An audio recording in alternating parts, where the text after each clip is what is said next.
Hello everyone, welcome back to Eklavya study point. आज हम लोग क्लास 10 की ज्योग्राफी से चैप्टर 5 खनिज तथा ऊर्जा संसाधन से जितने भी इंपॉर्टेंट क्वेश्चंस बनते हैं हम उनको डिस्कस करने जा रहे हैं, जो कि आपके प्री बोर्ड में बहुत ज्यादा हेल्पफुल होंगे। तो चलिए शुरू करते हैं। तो आज का हमारा सबसे पहला क्वेश्चन है कि जो चूना पत्थर होता है वो किस उद्योग का आधारभूत कच्चा माल है, मतलब उसका आधार है। ऐसा कौन सा उद्योग है जिसका आधार जो है चूना पत्थर है और वो कच्चे माल की तरह उसका आधार है उस उद्योग का, तो वो है हमारा सीमेंट उद्योग, राइट। नेक्स्ट हमारा क्वेश्चन है, जो मोनाजाइट रेत होता है उसमें कौन सा खनिज पाया जाता है, तो उसमें थोरियम पाया जाता है, ओके। और जो ऊर्जा के गैर परंपरागत साधन है वो कौन कौन से हैं? हमें बताना है कि जो ऊर्जा के गैर परंपरागत संसाधन साधन होते हैं वो कौन से होते हैं, जैसे पवन ऊर्जा, सौर ऊर्जा, ज्वारीय ऊर्जा और भूतापीय ऊर्जा। ये क्या है? ये गैर परंपरागत ऊर्जा है, क्योंकि ये अभी न्यू आए हैं, ठीक है। और परंपरागत जो पहले से चलते आए हैं, जैसे कि कोयला हो गया, पेट्रोलियम हो गया, राइट। नेक्स्ट हम आगे देखते हैं। हमारा नेक्स्ट क्वेश्चन है कि जो भारत है उसका सबसे बड़ा सौर ऊर्जा संयंत्र कहाँ पर स्थित है। ये बहुत ही ज्यादा इंपॉर्टेंट क्वेश्चन है। तो ये भुज के निकट मधोपुर, जो कि गुजरात में है, वहां पर स्थित है, ठीक है। और जो भारत है उसमें भूतापीय ऊर्जा की दो परियोजनाएं कहाँ पर शुरू की गई हैं भूतापीय ऊर्जा की। तो पहला जो हिमाचल प्रदेश का मणिकरण पार्वती घाटी है वहां पर, और जो दूसरा है वो लद्दाख में एक पूगा घाटी है, वहां पर जो है भूतापीय ऊर्जा को संयंत्र को परियोजना को शुरू किया गया है, ठीक है। ये भी बहुत ही ज्यादा इंपॉर्टेंट क्वेश्चन है कि रेड होल क्या होता है। तो अगर हम रेड होल की बात करें तो जोबाई तथा चेरापूंजी, ये जगह का नाम है। जोबाई और चेरापूंजी जो जगह है वहां पर ना कोयले का खनन जो है वो परिवार के सदस्य मिलकर करते हैं। और वो कैसे करते हैं कि एक लंबी संकीर्ण सुरंग की तरह बनाते हैं और उसके रूप में कोयले की खुदाई करते हैं, ठीक है, कोयले का खनन करते हैं। तो इसलिए इसको रैट होल कहा जाता है। जिस तरह से रैट का होल होता है ना, वैसे ही इस वजह से इसको रैट होल कहा जाता है, ठीक है। परिवार के सदस्यों द्वारा एक लंबी संकीर्ण सुरंग के रूप में कोयले का खनन किया जाता है, ठीक है। तो नेक्स्ट हमारा क्वेश्चन है, ये बहुत ही ज्यादा इंपॉर्टेंट क्वेश्चन है। आप इसको मस्ट ट्राई लर्न करके जाना, समझ के अच्छे से जाना। आपके एग्जाम में कितने नंबर में भी आ सकता है, 5, 3 और 2 में भी, ठीक है। तो जो मुंबई हाई है वो क्यों प्रसिद्ध है, और जो देश की अर्थव्यवस्था है उसमें इसका क्या स्थान है। तो मुंबई हाई जो है वो बहुत प्रसिद्ध है, मुंबई में है, क्योंकि ये मुंबई के पास एक खनिज, मुंबई के ही पास में एक खनिज तेल है जिस अपतटीय क्षेत्र का पता चला है उसे मुंबई हाई कहते हैं। मतलब मुंबई के पास में ना एक खनिज तेल के अपतटीय क्षेत्र का पता चला है, उसी क्षेत्र को क्या कहा जाता है? मुंबई हाई कहा जाता है। और जो भारत है उसमें कुल पेट्रोलियम का उत्पादन जो है उसका 63% जो भाग है वो मुंबई हाई से प्राप्त होता है। तो आप सोच सकते हैं कि जो भारत है उसमें जितना भी पेट्रोलियम उत्पादन होता है उसमें से जो 63% है वो केवल मुंबई हाई से ही आता है, इसलिए ये बहुत ज्यादा इंपॉर्टेंट भी हो जाता है और प्रसिद्ध भी है, ठीक है। और अगर हम इसमें अर्थव्यवस्था में क्या योगदान होता है, तो आप इससे ऐसा लिख सकते हैं कि इससे ना विदेशी मुद्रा की बचत होती है। बिकॉज अगर हम पेट्रोलियम किसी और कंट्री से लेंगे तो हमें विदेशी मुद्रा खर्च करनी पड़ेगी, तो अगर जब वो हमारे कंट्री में ही होगा तो इस वजह से हमारे पास विदेशी मुद्रा की बचत होगी, ठीक है। नेक्स्ट हमारा क्वेश्चन कि ऊर्जा की बचत ही ऊर्जा का उत्पादन होता है, इस कथन के समर्थन में हमें तर्क देना है। ये भी बहुत ज्यादा इंपॉर्टेंट क्वेश्चन है। इस क्वेश्चन का लैंग्वेज चेंज हो सकता है, बट इसका आंसर आप ऐसे दे सकते हैं, ठीक है। तो जो ऊर्जा है, ऊर्जा संरक्षण में वृद्धि और जो नवीकरणीय ऊर्जा संसाधनों का बढ़ता प्रयोग जो है वो सतत पोषणीय ऊर्जा के दो आधार हैं। पहला ऊर्जा संरक्षण में वृद्धि और नवीकरणीय ऊर्जा संसाधन, ठीक है। अगर आपको सतत पोषणीय नहीं पता तो मैं आपको बता दूं, ऐसा उपयोग करना जिससे जो भविष्य में आने वाली जो पीढ़ी है उसकी जरूरतों को भी पूरी हो सके और जो इतनी हमारी वर्तमान जरूरत है वो भी पूरी हो सके, ठीक है। और जो वर्तमान है उसमें जो भारत है उसमें विश्व के अल्पतम ऊर्जा दक्ष देशों में गिना जाता है। मतलब ऊर्जा ज्यादा अल्पतम है भारत में, उसमें देशों में ये गिना जाता है, ठीक है। और जो ऊर्जा के सीमित संसाधन उसके न्याय संगत उपयोग के लिए सावधानी पूर्ण तरीका अपनाना होगा, क्योंकि हमारे अल्पमत देशों में माना जाता है भारत। और जो सीमित संसाधन है हमारे पास, ऐसा तो नहीं है हमारे पास बहुत सारा है, लिमिटेड सोर्स है हमारे पास।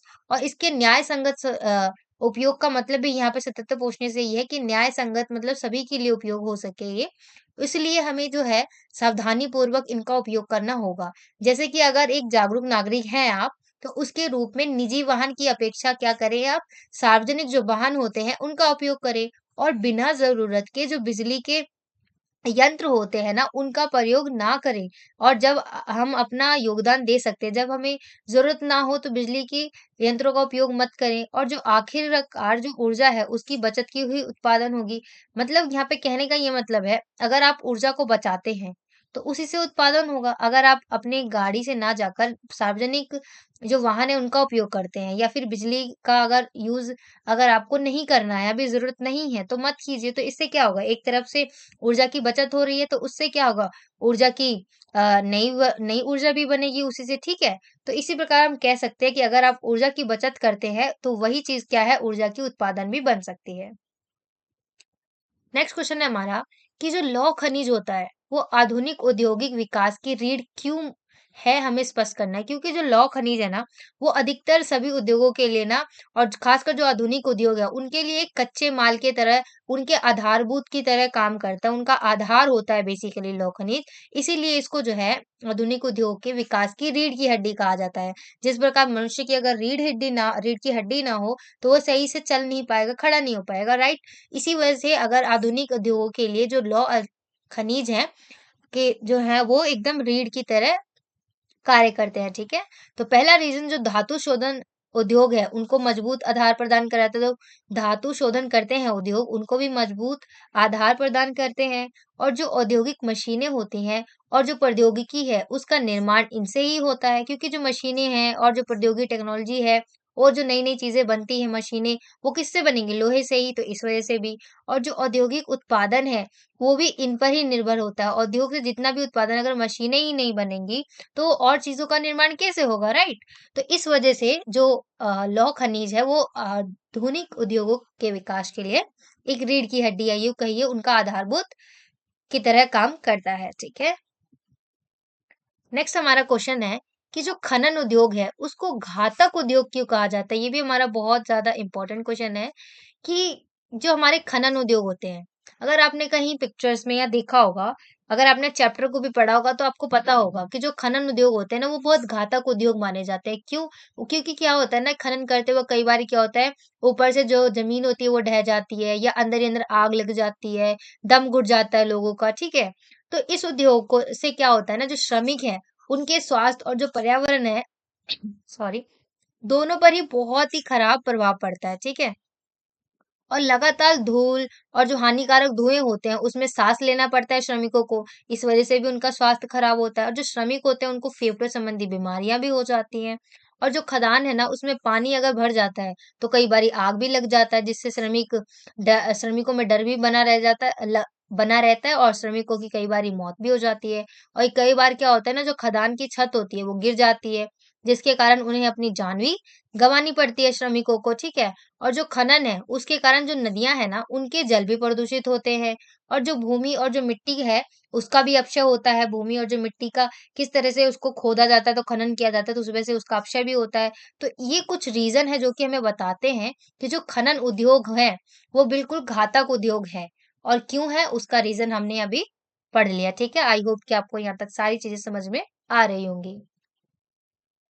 नेक्स्ट हम देखते हैं कि हम ऊर्जा का संरक्षण किस प्रकार कर सकते हैं। अभी हमने देखा ऊर्जा का संरक्षण क्यों उपयोगी है, क्यों करना चाहिए, ऊर्जा का संरक्षण ही ऊर्जा की बचत ही ऊर्जा की उत्पादन है, राइट? तो हमें संरक्षण जो है ऊर्जा का वो क्यों करना चाहिए या किस प्रकार कर सकते हैं? अगर क्यों करना चाहिए तो देखिए, ये लिमिटेड सोर्स है, ये नवीकृत नहीं है ना? इस वजह से भी और किस प्रकार कर सकते हैं? तो पहला रीज़न ज़रूरत ना होने पर बिजली बंद कर देनी चाहिए, सार्वजनिक वाहन का उपयोग करना चाहिए। जो परंपरागत ऊर्जा के स्रोत हैं, वो बिल्कुल सीमित हैं और इनका प्रयोग जो है बड़े ध्यान से करना चाहिए। ऐसा नहीं है हमारे पास बहुत सारे लिमिटेड सोर्स है, तो हमें बड़े सोच समझ के साथ, सततपूर्वकता के साथ इनका उपयोग करना चाहिए और जो नवीकरणीय साधन है ना, उनका प्रयोग करना चाहिए। मतलब जो जिनको हम दोबारा बना सकते हैं, नवीकरणीय हैं, उनको हम उनका हमें ज़्यादा प्रयोग करना चाहिए, ठीक है? और जो विद्युत बचत करने वाले जितने भी उपकरण होते हैं, उनका प्रयोग करना चाहिए। मतलब जो भी उपकरण जो विद्युत को बचाते हैं, उन उपकरणों का भी हमें उपयोग करना चाहिए। तो ये कुछ पॉइंट्स हैं जो आप ऊर्जा के संरक्षण के लिए कर सकते हैं, ठीक है? नेक्स्ट हमारा क्वेश्चन है कि हमें खनिजों के संरक्षण की आवश्यकता क्यों है? इसके संरक्षण के उपाय बताइए। संरक्षण के उपाय अभी हमने पिछले स्लाइड में भी देखे, तो हम यहाँ पे बेसिकली देखते हैं कि संरक्षण की आवश्यकता क्यों है? ऐसा क्यों है कि हमें संरक्षण करनी है खनिजों की? अभी हमने पीछे ऊर्जा के बारे में देखा, अब हम खनिजों के बारे में देख रहे हैं, ठीक है?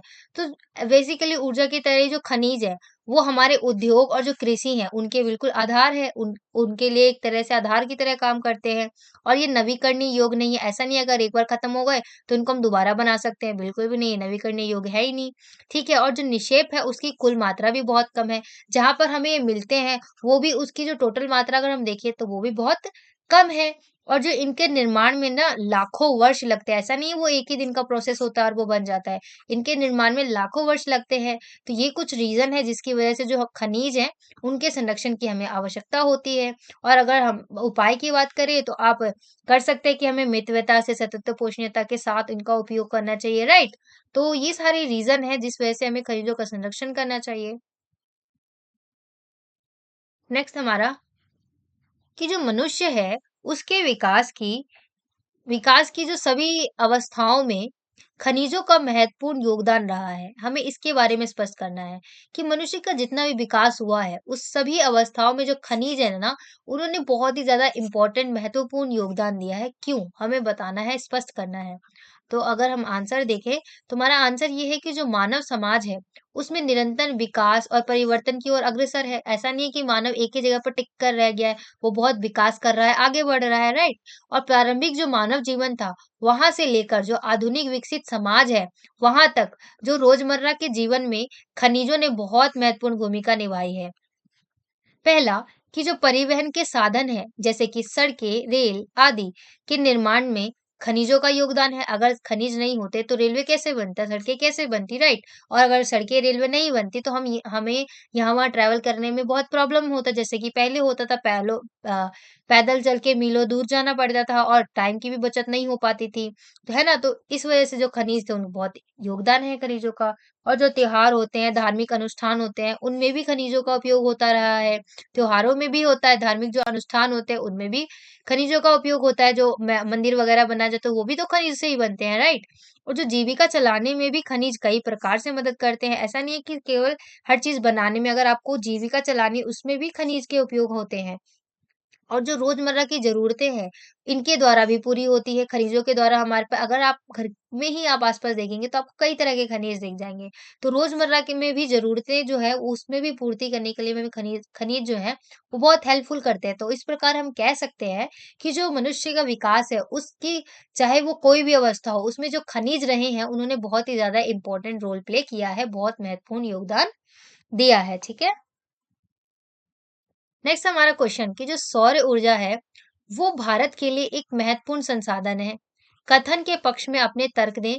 ये बहुत ही ज्यादा वेरी वेरी इंपॉर्टेंट क्वेश्चन है। आपके एग्जाम में किसी भी तरह से क्वेश्चन आ सकता है। इस क्वेश्चन की लैंग्वेज चेंज हो सकती है, पर ये क्वेश्चन बहुत ज्यादा इंपॉर्टेंट है। तो हमें बताना है कि बेसिकली हमें यहाँ पे ये बताना है कि जो सौर ऊर्जा ना, वो भारत के लिए बहुत महत्वपूर्ण है और अगर हम इस पे अच्छे से वर्क करें तो ये हमारे लिए बहुत लाभदायक भी सिद्ध हो सकती है। तो बिल्कुल, जो भारत है उसमें क्या है कि जो सौर ऊर्जा है ना, उसके उपयोग की अपार संभावनाएँ हैं, क्योंकि हमारे देश में सनलाइट प्रॉपर आती है और यदि उचित तरीके से उपयोग में लाया जाए इसे, तो जो भविष्य है उसमें महत्वपूर्ण ऊर्जा संसाधन जो है वो सिद्ध हो सकता है। और जो भारत है ना, उसके विभिन्न भागों विशेषतः जो सुदूर ग्रामीण क्षेत्र होते हैं, उसमें सौर ऊर्जा जो है वो तेज़ी से प्रसिद्ध हो रही है। इसका जो उपयोग है वो खाना पकाने, पानी गर्म करने, पानी निकालने और जो सड़क है उस सड़कों पर रोशनी, इन सब के लिए भी किया जा सकता है ना?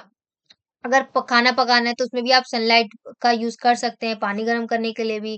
अगर सड़कों पर जो लाइटें हैं, अगर उनको सनलाइट के थ्रू बनाया जाए तो रात में उस दिन में वो सनलाइट से चार्ज होके रात में चल सकते हैं, राइट? और जो भारत है उसका जो पश्चिमी भाग है, विशेषकर जो थार मरुस्थल है, उसमें कितने अधिक मात्रा में सनलाइट आती है ना? और उसमें क्या होता है, थार मरुस्थल में साल के अधिकांश दिन में ना निर्विघ्न और जो सौर विकिरण है वो प्राप्त होते रहता है। और जो भारत है उसमें गुजरात राज्य जो है, जहाँ पे भुज के निकट जो मधोपीर है, उसमें भी सबसे बड़ा सौर ऊर्जा संयंत्र स्थापित किया गया है, जैसा कि अभी हमने पढ़ा था। और यहाँ क्या है कि जो सौर ऊर्जा है ना, से दूध के बड़े-बड़े बर्तनों को कीटाणु युक्त किया जाता है। यहाँ पे क्या किया जाता है गुजरात में कि जो बड़े-बड़े दूध के बर्तन होते हैं ना बड़े-बड़े, उनको कीटाणु मुक्त किया जाता है किससे? सौर ऊर्जा के थ्रू। तो इसीलिए हम कह सकते हैं कि जो सनलाइट है बहुत ज़्यादा उपयोगी है और निम्न तरीकों से भी हम बता सकते हैं जो भविष्य है उसमें सौर ऊर्जा का उपयोग किया जा सकता है। पहला कि ये पर्यावरण के संरक्षण के लिए ये पर्यावरण को कोई नुकसान भी नहीं पहुँचाएगा और बिजली बनाने के लिए भी किया जा सकता है। जो वाहन को चलाने के लिए भी उपयोग किया जा सकता है, उपकरणों को चलाने के लिए भी उपयोग किया जा सकता है और जो ग्रामीण लोग हैं, उनकी जलावन जैसे कि लकड़ी और जो उपले हैं, उस पर निर्भरता कम करके भोजन पकाने और जो रोशनी करने के लिए देखिए अभी क्या होता है जो ग्रामीण इलाके तो वहाँ पे ज़्यादातर वो चूल्हे पे खाना बनाते हैं, राइट? और अगर वो चूल्हे पे खाना बनाते हैं तो उनको लकड़ियाँ चाहिए, उनको उपले चाहिए होंगी, तो इन सब की वजह से इन सब का वो बचा सकता है। अगर सनलाइट मिल जाएगी उनको, तो उस वजह से क्या होगा वो खाना बना पाएँगे, उनको जलावन की इंतज़ाम करने की ज़रूरत नहीं होगी, उपलों की इंतज़ाम करने की ज़रूरत नहीं होगी, तो इन पर जो निर्भरता होगी वो कम होगी। तो इस वजह से क्या होगा कि जो रोशनी है, उसके करने के लिए भी तथा इस वजह से जो खेती है वो भी अगर वहाँ पे लाइट के भी इश्यू होते हैं गाँव में, अगर वो भी इससे सॉल्व हो सकता है और इस वजह से क्या होता है जो खेती होता है उसके लिए प्रचुर जैविक खाद्य प्रदान हो सकता है। तो कुछ इस प्रकार आप लिख सकते हैं अपना आंसर जैसे कि हमने इस स्लाइड में और ये पिछले स्लाइड में भी देखा। तो आप कुछ इस प्रकार से लिख सकते हैं कि इस प्रकार जो सौर ऊर्जा है वो भारत में भविष्य में के लिए बहुत ही ज़्यादा इम्पोर्टेंट और लाभदायक सिद्ध हो सकती है, ठीक है? अगर आपके क्वेश्चन की लैंग्वेज चेंज हो सकती है बट आप आंसर एज़ इट इज़ लिख सकते हैं। आई होप कि आपको ये क्वेश्चन भी समझ में आया होगा। नेक्स्ट क्वेश्चन है हमारा कि जो नवीकरणीय ऊर्जा संसाधन है, वो ही अच्छे भविष्य का बेहतर विकल्प है। इस कथन के पक्ष में अपने विचार प्रकट कीजिए। जैसे हमने पिछले स्लाइड में देखा, सौर ऊर्जा भी एक नवीकरणीय संसाधन है। इसको हम दोबारा उत्पन्न कर सकते हैं, राइट? जब तक सूरज है, जब तक, है ना? तो इसी प्रकार जो नवीकरणीय ऊर्जा संसाधन है जितने भी जैसे कि पवन ऊर्जा हो गया, सौर ऊर्जा हो गया, तो वो भी भविष्य के लिए बेहतर विकल्प है। हमें इस कथन पे विचार प्रकट करना है। ऑफ कोर्स जो ऊर्जा के परंपरागत और जो जीवाश्मी ईंधन है, जो गैर नवीकरणीय होते हैं क्योंकि अगर हम जीवाश्मी ईंधन की बात करें और जो ऊर्जा के गैर परंपरागत ऊर्जा के जो परंपरागत स्रोत है जैसे कि कोयला, पेट्रोलियम वो क्या है? वो नवीकृत नहीं होते, उनको हम दोबारा नहीं बना सकते। अगर बनाते हुए तो उसमें लाखों वर्ष लगता है, ठीक है? और इससे बढ़ते उपभोग ने ना केवल इतना भंडार जो क्योंकि इनका हम उपयोग ज़्यादा कर रहे हैं, तो इस वजह से क्या हो रहा है, इनका भंडार भी सीमित हो गया है, लिमिटेड हो गया है और ये पर्यावरण को नुकसान भी करते हैं और है ना, प्रदूषण जैसी गंभीर समस्या का भी उत्पन्न करते हैं और ये सारे रीज़न हैं, इन्हीं की जो संभाव्य है कमी है ना, ने उसमें भविष्य में ऊर्जा आपूर्ति की सुरक्षा के प्रति चिंता पैदा कर दी है। तो हम देख रहे हैं कि किस प्रकार ये संसाधन जो है, जो परंपरागत चलते आए हैं, वो लिमिटेड है, उनका पर्यावरण को नुकसान भी होता है तो इस वजह से भविष्य की चिंता भी बढ़ा दी है। तो इस वजह से हम कह सकते हैं कि इन सब को चिंता को हम देखते हुए कह सकते हैं कि जो नवीकरणीय ऊर्जा संसाधन जैसे कि पवन ऊर्जा, सौर ऊर्जा, ये भविष्य के लिए अच्छा बेहतर विकल्प सिद्ध हो सकते हैं। और इसी के साथ हमारा जो चैप्टर है वो खत्म होता है। इस चैप्टर में हमने जितने भी क्वेश्चन देखे सभी इंपॉर्टेंट थे। अगर आपको फिर भी कुछ पूछना हो तो please do right in the comment section और अगर आपको ये वीडियो पसंद आई है तो do like, share and subscribe and thanks for watching.